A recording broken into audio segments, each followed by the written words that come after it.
Well, the North Coast is a pretty popular destination for holiday makers, with many tourists booking accommodation on one of these short-term rental sites. Maybe you've done it yourself. Maybe you're a host. But if you are thinking of heading to the Byron Shire, your options may have significantly reduced, with a 60-day cap on short-term rentals coming into effect from today. One of the advocates for this cap is New South Wales Greens MP for Ballina, Tamara Smith. Good afternoon to you, Ms. Smith. How exactly will this cap work? Hi, James. So this has sort of been a decade of work with successive planning ministers. And as you may know, so at the moment in regional New South Wales, there's a 180-day cap on the number of nights that whole homes can be listed on sites and rented for short term. But we've managed to make the case for Byron Shire to reduce that to 60 for most of the Shire, but there's still some areas of precincts that are high tourist areas where it's actually expanded, and we've got people can host it out for 365 days. So these are unhosted homes. The 60-day cap kicked off this week. Okay. Why are there some precincts that only have that don't have the limit at all? Well, because we're not being extremists. So we're a tourist destination, and we love our tourists, and obviously a lot of our economy is geared towards tourism.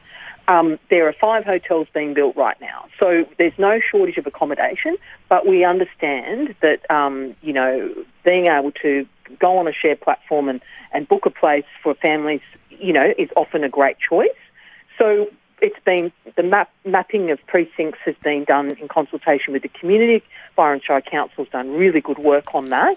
And so there's community consensus around areas that it makes sense for that to be tourism designated, 365 days of the year in the CBD area of Byron, and same in Brunswick Heads.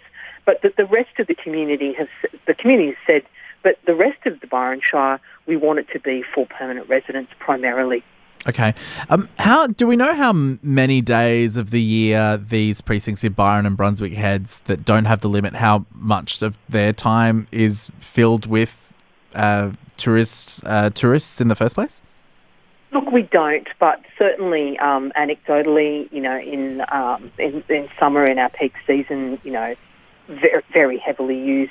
I mean, I've lived next door to a holiday let in Suffolk Park, and there was, different people, every weekend, and then in summertime, it was every single day. So I wouldn't have thought that will change very much.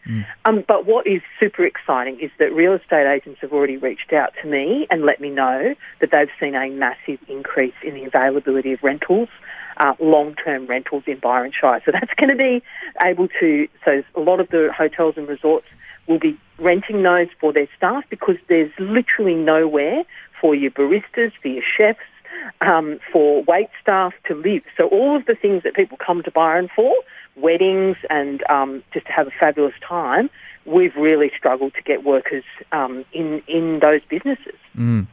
So how will this limit be enforced? How does that work? Because I was really wondering about that this morning when I saw this.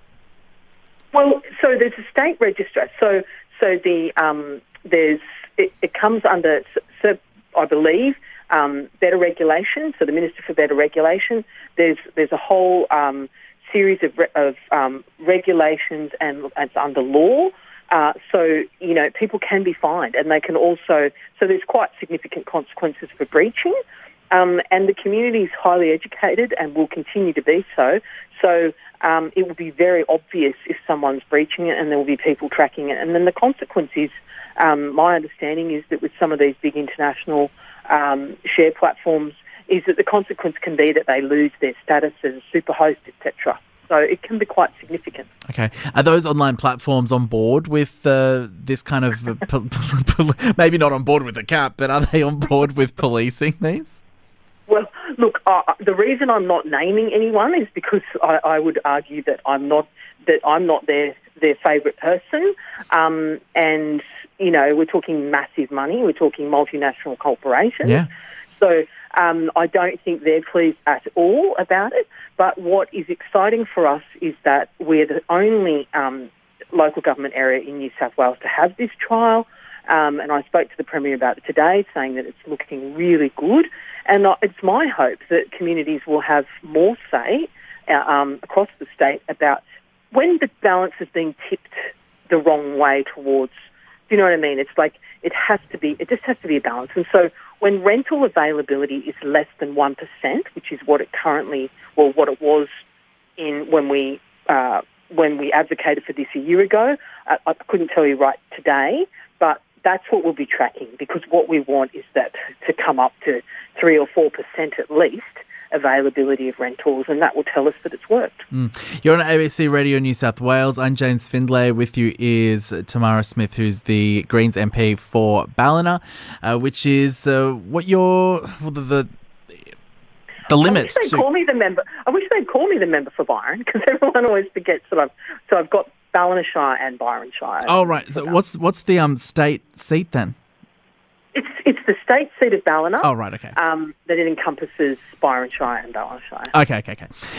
Anyway, so you're hearing about the 60-day limit that comes into effect today.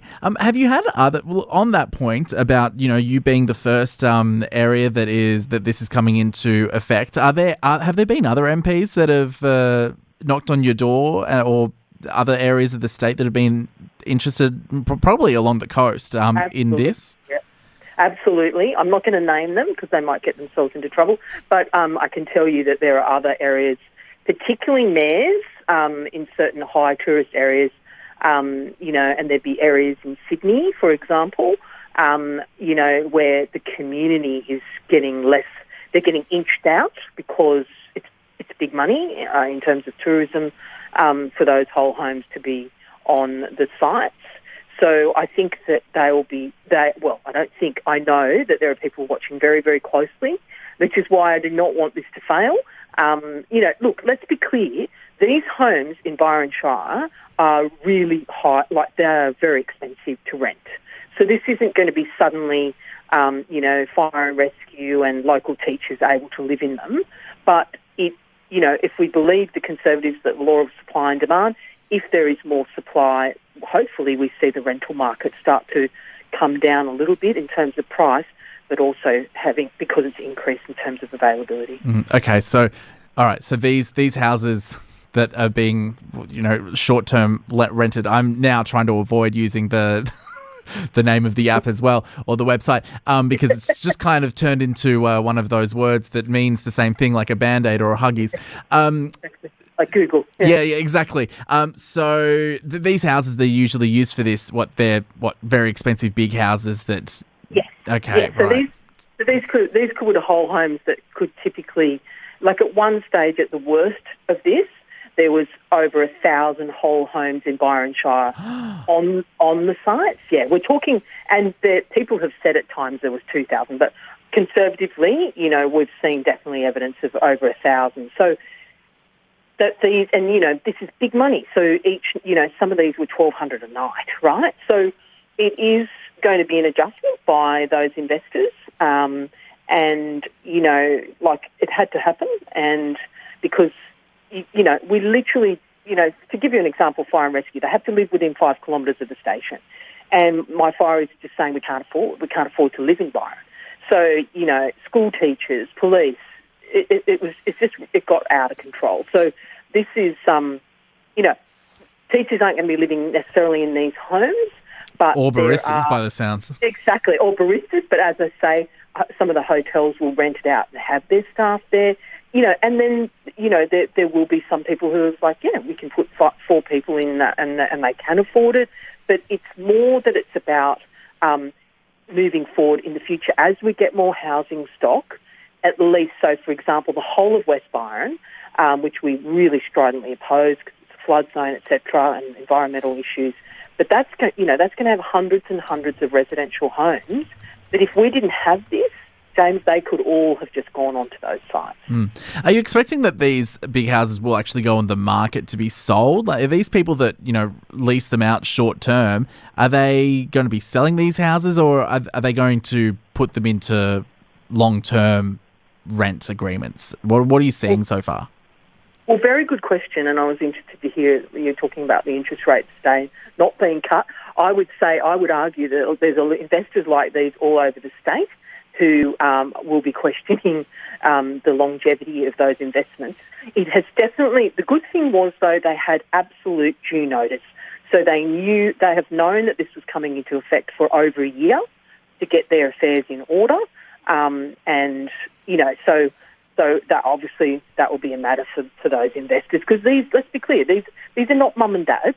Mostly, these are property investors who were riding the wave of the disruptor, and our community has fortunately been able to say, you know what, we actually want to prioritise housing, because post floods we are in the worst housing crisis in living memory. It's 14 to 5 on ABC Radio New South Wales. With you is the state member for Ballina, for the state seat of Ballina, Tamara Smith. Hearing from you on the text line 0467 922 684. Joe from Grafton, you ask, James, your guest spoke about 5 new Byron Bay hotels. Can you please elaborate on that? How big are these hotels that are being built, Ms. Smith? I can't name them. No. And I won't name them also, because then I'll be giving free advertising, which in my party we don't do. Well, and the ABC, I might add. Exactly. So, but in terms of details, I'm not sure, like the hotels that are being built. One opened not that long ago. So I guess the reason I raised that is because the lobbyists, people who are opposed to this change that we have now, argue that the sky will fall and that there'll be no accommodation for tourists. So that's why I'm saying, look, we have no shortage of accommodation, but I do get that for families, particularly in the cost of living crisis, it's expensive, to stay in a hotel with 4 children. So that's why we think the precinct, it's giving some choice. And certainly it's not very far away to go to Ballina Shire, where you can, in fact, we haven't got these changes. So do you know what I mean? Like, there's plenty. The Northern Rivers is a big area. So it's just really focused on that tiny Byron bubble. Just quickly before you go, there have been concerns that similar caps didn't work in places like New York. Will this actually? What's your response to that? Like, how is this different to what happened in New York? Look, it is. Let's be clear. It's a trial. Okay. And we're in the first week of it. And look, there are vested interests that will want it to fail, which is why we've reached out to our community members to tell us their story of what it was like before and what the change is for them now living next to a permanent neighbour. Because it really does come down to neighbourhood amenity. I mean, New York City is unique. I mean, there's rent control in the US. We can't even really compare it. Yeah, okay. And I think that that's an argument that's often used by the industry itself. Thanks for your time this afternoon, Ms. Smith. It's been good to talk about it. Thank you, James. That is the Greens MP for the state seat of Ballina, which takes in Ballina and Byron. Tamara Smith there. Love to hear from you on this. Oh, I am already. 0467 922 684. Matt in Wallagoot, you say cutting back on holiday letting and short stays is a good start. The next step is to remove capital gains discounts and negative gearing for houses not let long term. Thank you for your text. Very interesting. 0467 922 684.